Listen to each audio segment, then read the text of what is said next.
Welcome to the Deep Dive. We're dropping straight into NXT Stand Deliver 2025. Big night in Las Vegas. Packed show. Yeah, 7 matches, huge crowd energy. It felt like a really significant event.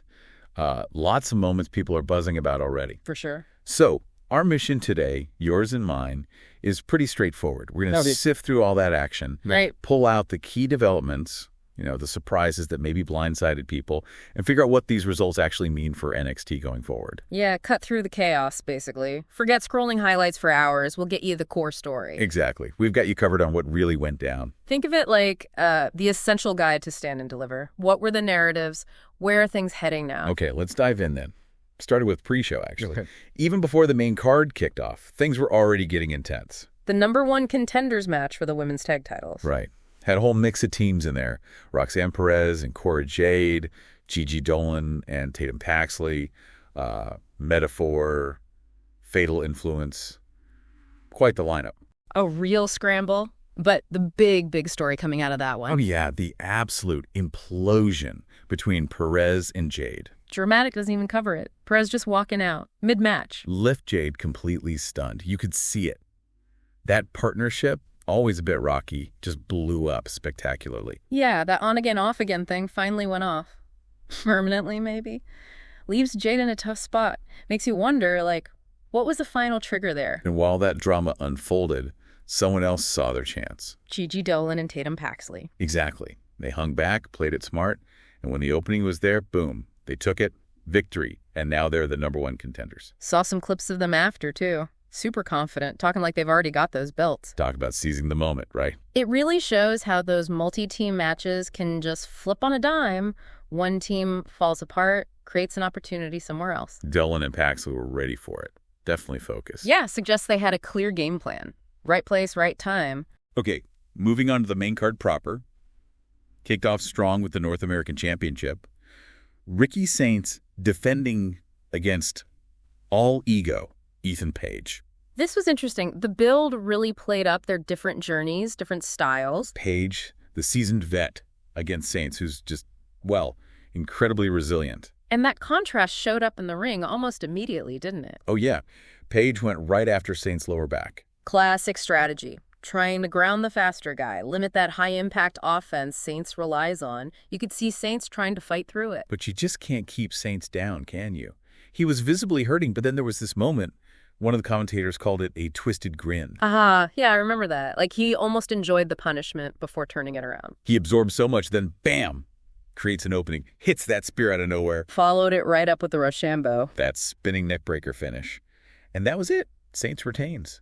But man, Page made him work for it. That's the thing about Saints, isn't it? That sheer tenacity. Even when he looks beat, he finds a way. That spear showed great timing, fight IQ, like you said. Yeah. And the Rochambeau is just lights out. Pretty much automatic once he locks it in. All right, next up, NXT Tag Team titles.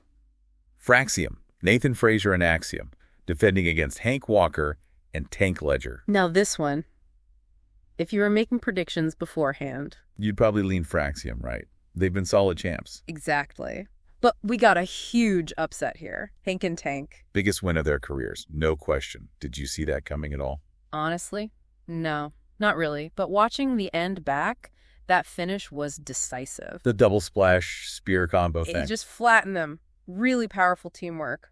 Hard to come back from that. And what stood out afterwards, too, was the sportsmanship. Oh, yeah. Frazier and Axiom raising their hands. Real class act. Acknowledging they got beat fair and square. Makes you wonder, like you said, if this signals a bit of shakeup in that tag division. Could be. New blood at the top now. Definitely a moment for Hank and Tank. Then, the match that was just pure adrenaline. Had to be the Women's North American Championship ladder match. First ever. 6 amazing athletes. Ruca, Zaraya, Izzy Dame, Lola Vice, Thea Hale, Kalani Jordynne, all reaching for that brand new title. If you miss this, you gotta find the highlights. Yeah. Seriously. Adrenaline is the perfect word. Some of those spots. Jaw-dropping. Bodies flying everywhere, ladders used as weapons. Just chaos. The Varia looked incredible, though. She came so close. She really did. Had a breakout performance, I thought. There was that one moment she practically had her fingertips on the belt. Really put herself on the map. But the moment everyone is going to remember, the one blowing up online. The Ruca, The double Saul snatchers. Unbelievable. Using her core strength, takes out 2 opponents at once from the ladder rungs. It cleared the path. Just incredible innovation and athleticism. Haven't seen anything quite like that. And the emotion when she finally pulled that title down. You could feel it, how much it meant to be the first champion. Sol Ruca, your inaugural NXT Women's North American Champion. What a performance. That move, the double soul snatcher, that's going to be replayed for years. Yeah. Speaks volumes about her ability. And you're right, that emotion was raw. This title feels like a huge step for her and for the division, too. Definitely. Adds another layer, another goal for the women's roster.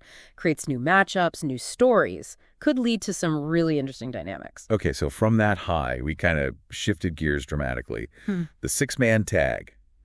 The D'Angelo family versus DarkState. Looked like a standard faction brawl on paper, right? Yeah, figured it would be intense, maybe some weapons. Which it was. Total chaos. Crowbar came out. Typical stuff for these groups. But then, the twist nobody saw coming. The betrayal. Inside the family. Right at the climax. Looked like Tony D might have it won.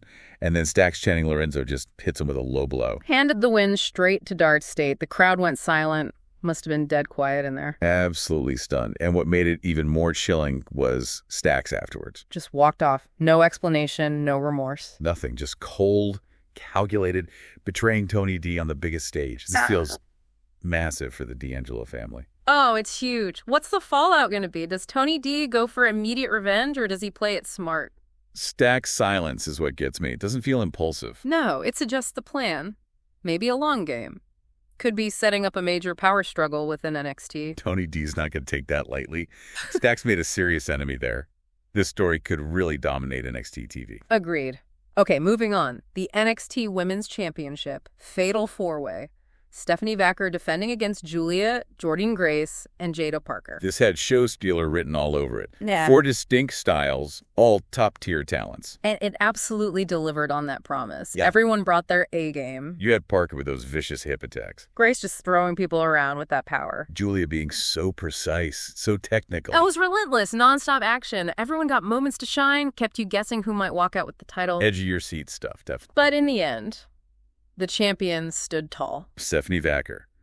She found her moment amidst the chaos. Hit that package backbreaker on Parker. Devastating move, drops him right onto the knee. Yeah, and she got the clean pin. 1, 2, 3.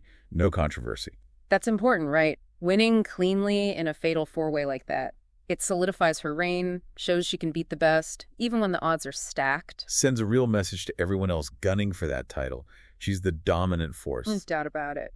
Which brings us to the main event. NXT Championship. Yeah. Triple threat. Oba Femi defending against Trick Williams and Javon Evans. The stakes couldn't be higher. 3 incredible athletes, clashing styles, everything you want in a main event. And it lived up to the hype, didn't it? Absolutely. Yeah. Nonstop action, incredible athleticism from all 3. So many near falls that had you believing someone else might take it. Trick Williams looked like he had it won after the trip shot. Yeah. But the ref took a bump, right? Couldn't make the count. Added that extra layer of drama, that what if. And through all of it, Oba Femi just seemed inevitable. His resilience was incredible. He ate Trick's best shot, took that huge frog splash from Evans, nearly got caught by an OG cutter. Weathered everything they threw at him, and then his power was just too much. That sit-out powerbomb on Evans. Just thunderous. Lights out. No coming back from that. Femi retains. And he looks absolutely unstoppable doing it. Really reinforces that image they built for him. To overcome 2 top challengers like that, especially in a triple threat with the ref bump drama, yeah, it cements him as the guy in NXT. So let's take a breath. Looking back at Stand and Deliver 2025.